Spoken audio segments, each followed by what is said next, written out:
Hi there, Simon from simonwoods.com. Greek whites. I've got 5 Greek whites here. Greece, is that on your drinking agenda? Well, if it isn't, it should be, because there are some interesting flavours that you really don't find anywhere else. Does interesting mean interesting as in that was a really interesting art house film? In other words, I got bored halfway through and I wish I could go out and get a jumbo hot dog in the foyer? Or does it mean interesting as in I want to try those again? Let's see. First one, Cuvée Prestige from Skouras, Vin de Pays de Peloponnese, great varieties here, Moscofilero, oh, I've still got a bit of something else in my glass there, great variety Moscofilero, which is related to the Muscat family, but no one knows fully how sure, and another one called Roditis. Fresh roses lime juice with a slightly toasty edge. Doesn't smell like it's going to be incredibly complex, but smells like it's going to be pretty satisfying. And there's almost petrol-y lime Riesling type character there. Yeah, it's growing on me. First time I smelt it, I thought, simple. But then there are these, yes, there's that grapey, that fresh oily grapiness that you get in Alsace Muscat. But then I don't know what it is that's giving this slightly Riesling mineral core. It looks good. Shame about the packaging is a bit basic, but hey, never mind. Next one, Silenus Beta Dry White, mainly from the variety Villana, cultivated on the island of Crete. So 2010 vintage. I think Silenus was a mate of Bacchus. They used to go around having jolly parties together. Now this is more in that very ripe Australian Semillon Chardonnay type of mould.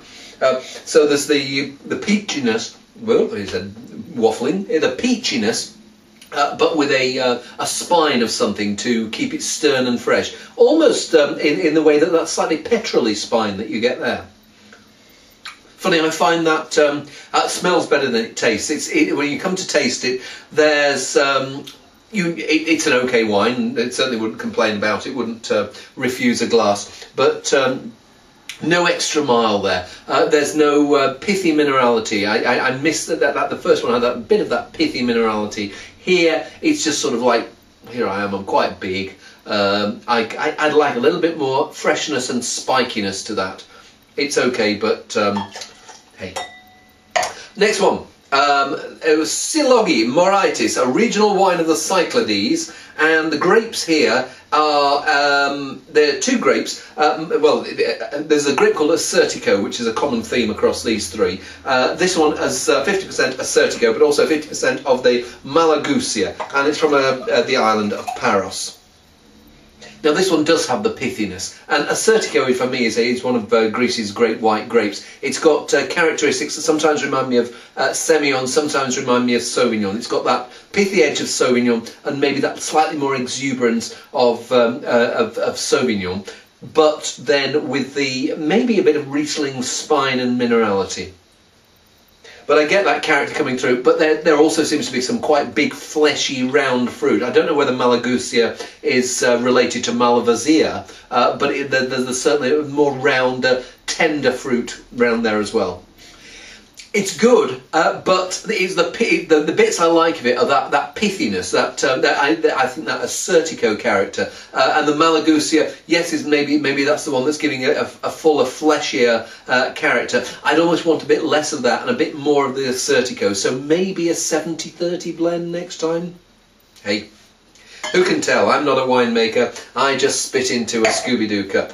Next one, so we're in Santorini for the last 2, and so this is the 2010 Santorini from, it doesn't really, it's really hard to tell who's actually made it.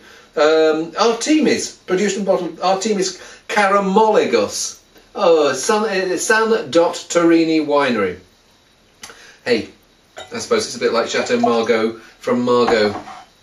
And I think that this has got a... Whoops, I've got some... I'm just going to pour that out because I think I've got a bit of tartaric crystal in there. But the grapes here, yes, it's Assertico, but it's also got the other 2 Santorini grapes, Aetheri and Idanian. I suppose I think of it a bit like in Jurançon, where you've got the Petit and Gros Molseng and what's the other one? Corbu.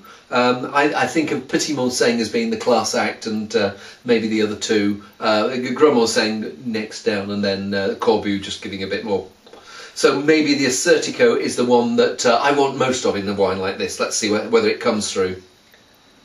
Intriguing. There's like a waxy spice and honey. There's the freshness, but there's also a it's like a fat pithiness, if that makes sense. There's that waxy, you know, when if you get your zester and you do a very, very ripe lemon. There's that, but there's this toasty edge, and that's for me where almost like that semi-on pithy waxiness come through. So pithy and waxy, almost sounds like white Bordeaux.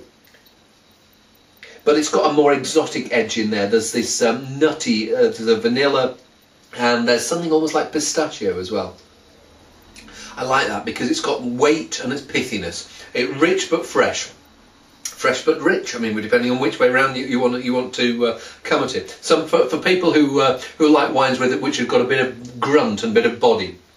There's this rich peachiness, maybe a bit of quince, maybe a little bit very, very ripe citrus fruit in there.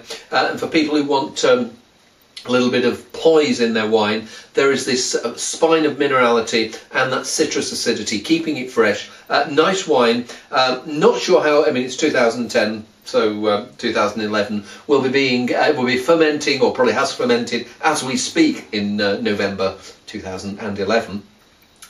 So I don't know when that'll be out. Doesn't feel like a wine that I want to keep for too long, but looking pretty nice now. Okie doke. So back in Santa, this is 100% Assertico. It's Hatzidakis, one of the top producers in south of Santorini, and I tried the 2010 of this recently, and it was lovely and zippy, fresh, straight down the line. This pithiness, this complexity, this mineral edge, and be interesting to see what 1 year old is like. And it's looking pretty good. It's still got that spine. It's still got that mineral spine going through. The citrus is there, but it feels like the fruit, rather than being slightly stern, has just relaxed a little bit. It smells like it's going to be quite rich, but again, fresh, rich, fresh. Fragrant, citrusy, mineral. It's got bite, it's got poise. It makes me think I want a plate of garlicky prawns, and I want to sit down at ideally a beachside cafe on Santorini and drink rather a lot of this and eat rather a lot of prawns or other shellfish.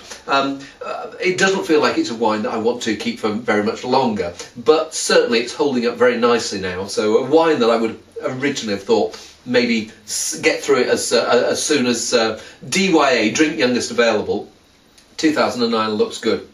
And pretty nice lineup actually. And so if you don't know Greek whites, 5 suggestions to start with. Favourites would probably be the either those 3 with the Assertico one were pretty good, but the Skouros, I mean, pretty nice. Just the Skouros, it just sounds like an aftershave, or is that Kouros? Anyway, never mind. See you soon.